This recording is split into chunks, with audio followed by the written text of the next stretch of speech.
السلام علیکم ورحمۃ اللہ وبرکاتہ۔ ہم حضرت میثم تمار رضی اللہ تعالیٰ عنہ کے حوالے سے گفتگو کر رہے تھے۔ اب میں بات کو آگے بڑھاتا ہوں۔ آپ کا بہت بڑا مقام ہے، بہت بڑا مرتبہ ہے۔ آپ چلتے پھرتے اٹھتے بیٹھتے مولا کائنات حضرت علی شیر خدا رضی اللہ تعالیٰ عنہ کا ذکر خیر فرمایا کرتے تھے۔ آپ کسی بھی موضوع پر بات کرتے، آپ کی محفل میں بات کسی بھی موضوع پر شروع ہوتی، لیکن بات ختم مولا علی شیر خدا رضی اللہ تعالیٰ عنہ پر ہو جایا کرتی تھی۔ اہل بیت اطہار اور مولا علی سے محبت ہی کا نتیجہ ہے کہ آپ کو سولی پر چڑھا دیا گیا، آپ کی زبان کو کاٹ لیا گیا اور آپ کو شہید کر دیا گیا۔ مولا علی شیر خدا رضی اللہ تعالیٰ عنہ آپ سے بڑی محبت فرمایا کرتے تھے، جیسا کہ اگلی ویڈیو میں آپ نے سنا کہ مولا علی شیر خدا رضی اللہ تعالیٰ عنہ خود حضرت میثم تمار کی دکان پر جایا کرتے تھے۔ آپ کے کھجوروں کی دکان تھی، جیسا کہ میں نے آپ کو بتایا۔ ایک مرتبہ کا واقعہ ہے کہ مولا علی شیر خدا رضی اللہ تعالیٰ عنہ آپ کی دکان پر پہنچے، آپ کی دکان پر گئے اور میثم تمار کو کوئی کام آ گیا۔ میثم تمار نے کہا کہ حضور آپ تشریف رکھیں، مجھے کام ہے، بس میں کام کو ختم کر کے واپس آ رہا ہوں۔ حضرت میثم تمار گئے اور اسی دوران ایک گراہک آپ کی دکان کے اوپر آ گیا۔ گراہک نے آنے کے بعد کہا کہ بھائی مجھے کھجوریں چاہیے۔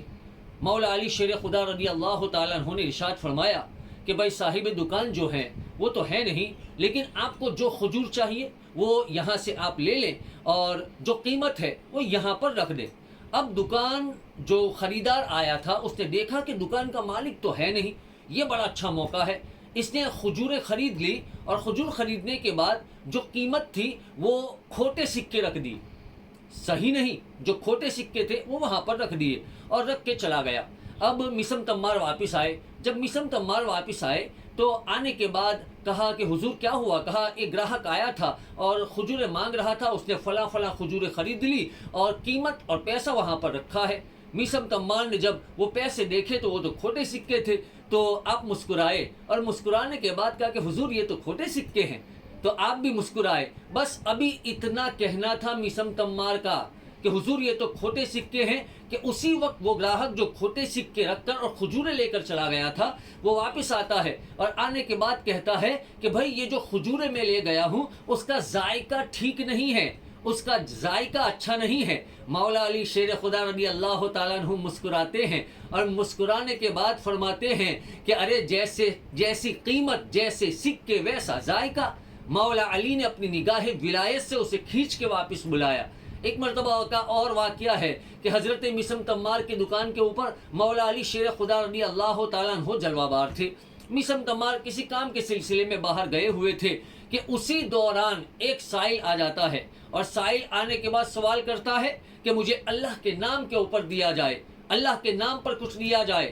مولا علی شیر خدا رضی اللہ تعالیٰ عنہ ارشاد فرماتے ہیں کہ اللہ کے نام پر مانگتا ہے، اللہ کے نام کے اوپر میں ساری دکان تجھے دینے کے لیے تیار ہوں، جو چاہیے اٹھا لے۔ وہ ساری دکان کا سارا مال اٹھا کر لے جاتا ہے۔ میثم تمار آتے ہیں اور آنے کے بعد دکان کو خالی خالی دیکھتے ہیں۔ مولا علی شیر خدا رضی اللہ تعالیٰ عنہ کی بارگاہ میں عرض کرتے ہیں کہ حضور کیا ہوا؟ یہ سارا مال کہاں گیا؟ کہا ایک سائل آیا تھا اور اس نے اللہ کے نام پر مانگا، میں نے اسے دے دیا۔ کہا کیا بات ہے؟ حضور کا دریائے رحمت جوش میں تھا، حضور نے اسے نواز دیا، اسے دنیا دی۔ میثم تمار نے دیکھا کہ دریائے رحمت جوش میں ہے، آپ کے قدموں کو پکڑ لیا اور پکڑنے کے بعد عرض کرتے ہیں کہ حضور اسے نوازا تو اس غلام کو بھی کچھ عطا کر دیں، اسے مولا علی نے دنیا دی تھی۔ اب ادھر جب میثم تمار سوال کرتے ہیں کہ حضور مجھے دیا جائے تو مولا علی کا دریائے رحمت جوش میں آتا ہے اور مولا علی شیر خدا رضی اللہ تعالیٰ عنہ فرماتے ہیں